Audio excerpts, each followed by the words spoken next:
We all hold a mix of all of these archetypes. But when you know your dominant archetype and your shadow, you can 100% lead with more self-compassion and more compassion and clarity for others.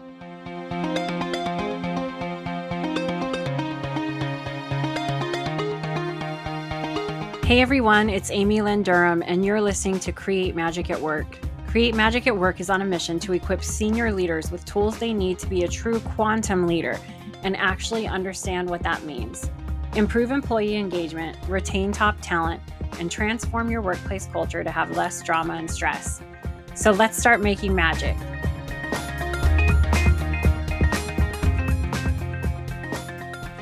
Coming together is a beginning. Staying together is progress, and working together is success. Hey, it's Amy. Welcome back to Create Magic at Work. This is the final episode in the Archetypes of Change Summer Solo series that I've been doing. And if you've been here from the start, thank you. I know solo episodes kind of hit differently than the regular guest interviews.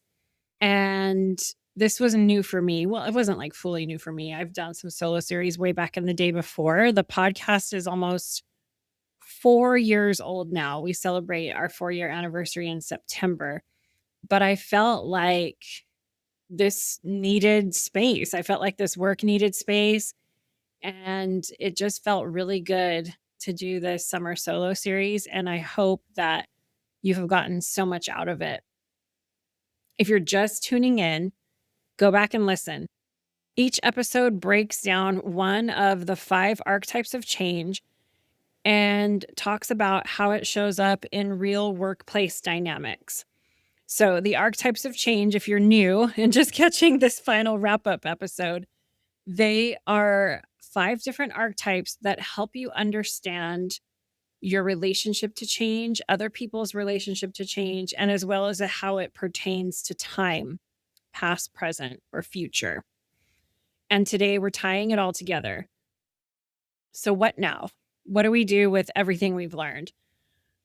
This framework is super useful, and organizations who actually use it, they lead smarter, they communicate better, and they move through change with less chaos. So I'm going to recap the 5 archetypes for you, and I'm going to tell you some really cool ways that the executive coaches that Create Magic at Work are using this tool. By the way, there are only 37 certified archetypes of change facilitators in the world. And 4 of those facilitators are executive coaches on the Create Magic at Work team, including myself. So this is a super cool, unique tool that's not like a rinse and repeat type tool that we've already seen in the workplace, which is why I'm so excited about it, because I feel like it has this magical edge and it's so Create Magic at Work. Okay, so throughout the summer, we explored the 5 different archetypes that shape how people experience and respond to change. These archetypes reflect your relationship to time, past, present, or future, like I said before, and your instinctive role in transition. So I'll go through each one super briefly. There's the placeholder, the stabilizer, the person that kind of focuses on the past. They bring rhythm, memory, cautious realism. They can often be misunderstood as resistant, but they're protecting institutional wisdom. They remember the good old days. They're really good at wanting to hear stories and different things like that. The next archetype is the guardian. That's the protector. They scan the future for risk. They are future focused, but they're looking at the future and looking for potential risk or threats. They have a really great gift of preventing problems before they happen, but sometimes their gifts can be seen as negativity instead of foresight. Then there's the hearth tender archetype. That's the caregiver, the person that's present focused in your team or in your organization. They are really great at creating a feeling of belonging and emotional safety and team harmony. And without them, we would not have really great company cultures, is my belief. Then there's the flame keeper archetype. That's the mission holder, the person that focuses on what matters most. They typically protect the values and the purpose of a company or a team during change. And they're super focused on reminding people of kind of like why we started in the first place. And finally, the fifth archetype is the Edgewalker. That's the visionary, the person that's future oriented, the risk taker. They live on the boundary of the unknown. They sense what's coming before others can see it. They're the bridge builders and the change makers of the world. And sometimes they can be misunderstood until the world catches up with them. So each of these archetypes comes with gifts and blind spots, or perhaps shadows. None are better than the other. That's really important to understand. And the magic happens when we see how we all work together with our stronger archetypes. So as this series went on throughout the summer, I'm going to share a little bit of what you didn't see behind the mic. Again, I just want to say how grateful and thankful I am for the Create Magic at Work listeners and community for kind of following along on this cool new journey of diving into how we relate to change, how we respond to change, and kind of coming along with me on this solo episode journey. So as you all have been listening and following along with this experience of the Archetypes of Change solo series and kind of hearing about the different archetypes and all of those things, there has been a lot of work going on behind the mic, behind the scenes, behind the Zoom camera. And I want to pull the curtain back and kind of give you a peek at what's been going on and what you didn't see behind the mic. So behind these episodes, which is so exciting for Create Magic at Work, and all of the executive coaches here are just really lit up by this experience and by this work. But behind these episodes, real executive coaching sessions were going on. Real compiled company data of everyone's overall archetype was going on. Real lived experiences were happening. People were reaching out from these episodes, learning more, stepping into executive coaching experiences with the Archetypes of Change. It's been very, very exciting and very fascinating to see all of the things that we can do with this tool. So, one of the most fascinating things that we can do with this tool is aggregate all of your individual data. So if you're an Edgewalker and your coworker is a flame keeper and your other coworker is a guardian and there's a handful of other people or more, hundreds even, we can aggregate the individual Archetypes of Change results for a team and get a bird's eye view of how an entire organization responds to change. So now let's think about what is the archetype of change of your overall company. Are you Edgewalkers? Are you guardians? Are you placeholders? What is your strength there? Maybe what are your top 2 strengths? It's kind of what we look at, which has been so cool to dive into. It's sort of like suddenly having a map of where your strengths are and maybe where some untapped power could be. This summer, I did a live workshop for a company whose Archetypes of Change assessment results came in. And when we aggregated all the data, they were highly Edgewalker and Flamekeeper, but mostly Edgewalker. So they were highly Edgewalker and Flamekeeper heavy. One of the leaders kind of responded, "Oh, that makes sense. We're wired for innovation, but we also need help making it sustainable." And so just like that, the power of the framework kicked in, because the team was really bold and really future focused, but they recognize they kind of have an absence of a guardian or a placeholder energy. And that showed up as real risks because they don't have somebody that can scan the future for potential risks when these Edgewalkers are going out and risk taking, right? So they could be skipping over operational consistency. They could be burning out the team. They could be overlooking red flags. So as we mapped it out together, what came to be was this company is like, okay, we can use our edge walkers for vision and disruption. We can use our flame keepers to really anchor in our purpose. And now the little guardians that were on the team, when I say little, I mean little amount, the little amount of guardians that were on the team, it was so important, as well as the placeholders, that they had a voice and that they were super recognized when this bold, visionary, innovative moments were happening. So the company is like, okay, let's invite the guardians in that are showing strengths and guardians to assess risk. Let's empower the placeholders to hold on to what's working. And let's let our hearth tenders make sure they have a voice in guiding team well-being. So cool.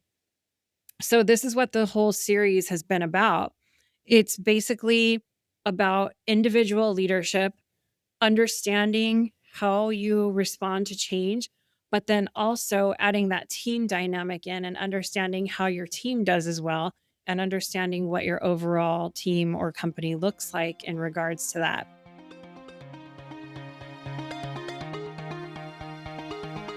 Hey everyone, Amy here. Let's talk about work realities for a second. Whether you're dealing with a tough boss, struggling with team miscommunication, feeling stuck in decision making, let's be real, work drama exists and it's exhausting, but it doesn't have to be this way. At Create Magic at Work, we help leaders like you cut through the chaos, build next level communication skills, and make better, faster decisions without the stress spiral. Whether you're leading a team or just trying to keep your sanity at work, we've got your back. We coach executives and teams like yours to develop interpersonal savvy, drive engagement, and bring your vision and purpose to life so work actually feels energizing again. Imagine that. More engagement, more productivity, less drama. Our executive coaching team has been in your shoes. We've led teams, navigated workplace challenges, and know what it takes to help you succeed and achieve your goals. Real experience, real talk, and real results. If you're thinking, yes, Amy, we need this at my work, then let's talk. Click the link in the show notes and let us help you and your teams become a high-performing, engaged, and productive force of clarity and calm. I'll see you in the Zoom room. Let's throw the stress and drama out the window. Click on the link in the show notes.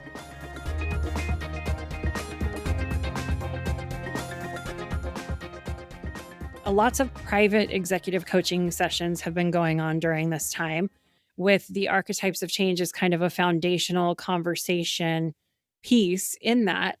And I won't share a name for confidentiality, but one of my clients who is a senior leader and scores really high, like a strong edge walker, was pushing a major change initiative. He had vision, he had urgency, but his team was mostly guardians and placeholders, and they kept pushing back.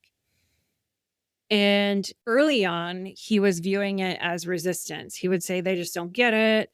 They're slowing us down. And he was kind of in this space where he was getting in conversations with people where he was trying to share his vision, but he was sharing it in a way where he was trying to prove he was right and they were wrong. And that is not what this is about.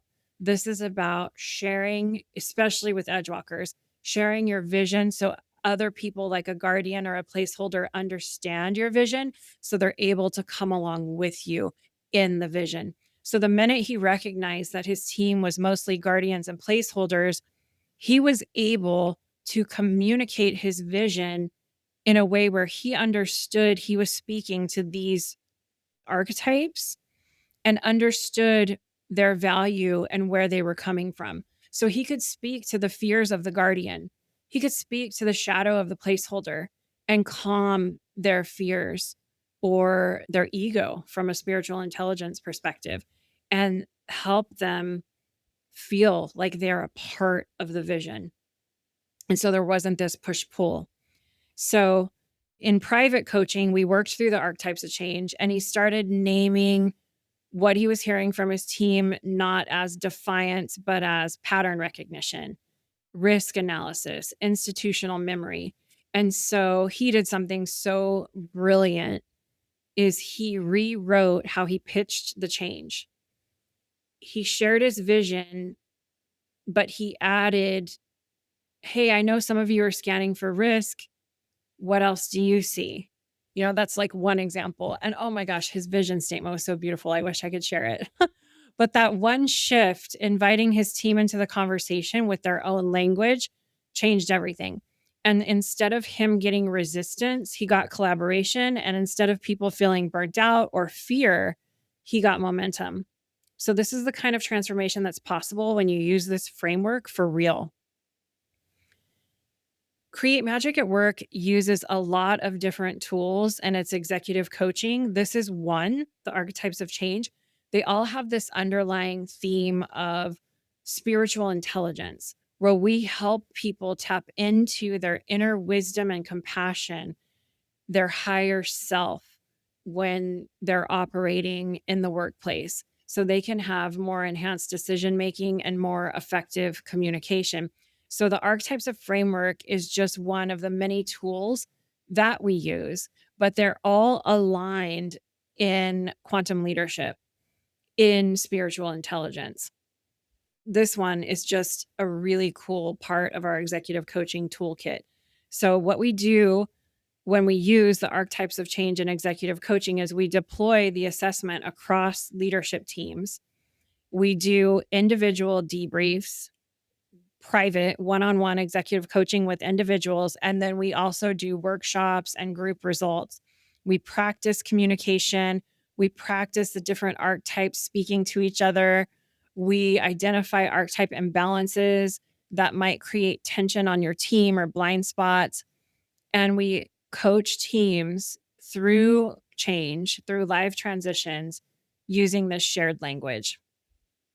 So it's more than helping people embrace change. It's helping people understand who we are when we're going through change and who our team members are when they're going through change and how they move through it.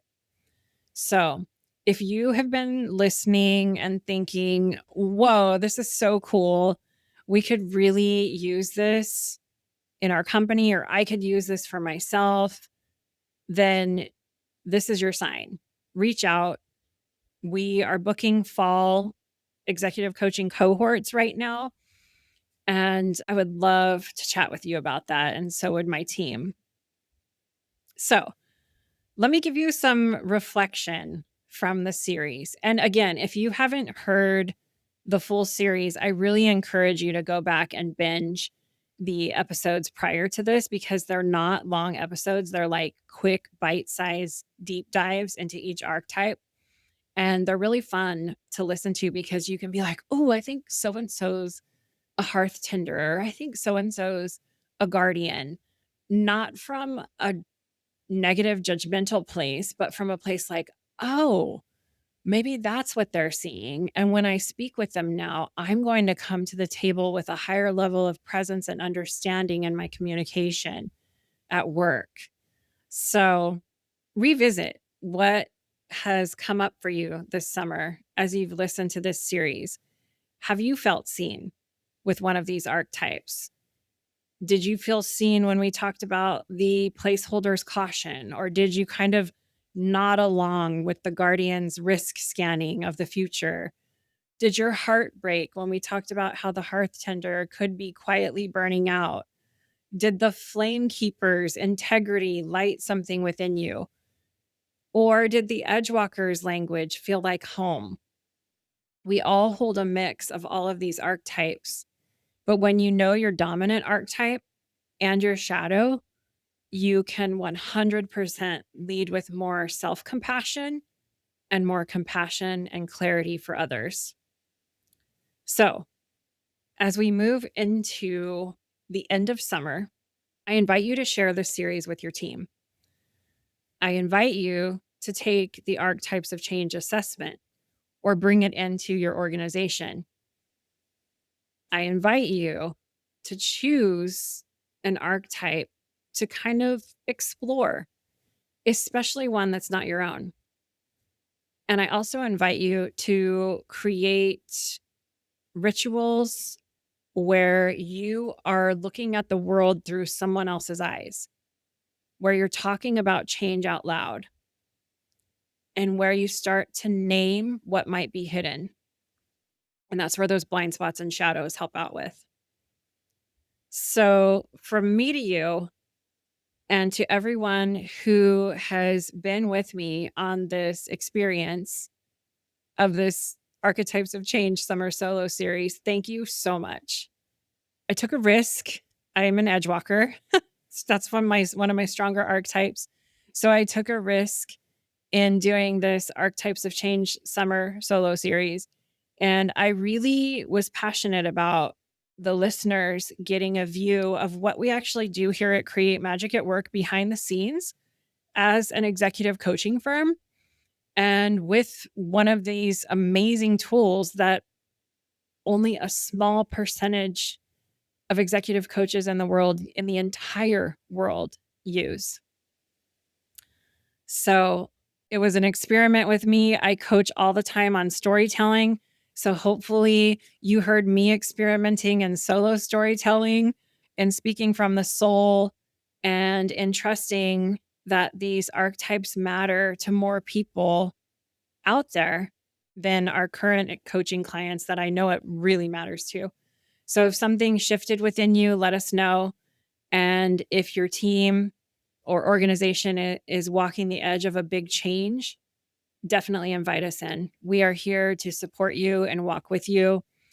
And until next time, in honor of all 5 archetypes, protect the mission, nurture the culture, scan for risk, hold the rhythm, and don't forget to listen to the ones dreaming of what's next. Have a magical summer, and I'll see you in our next guest episode.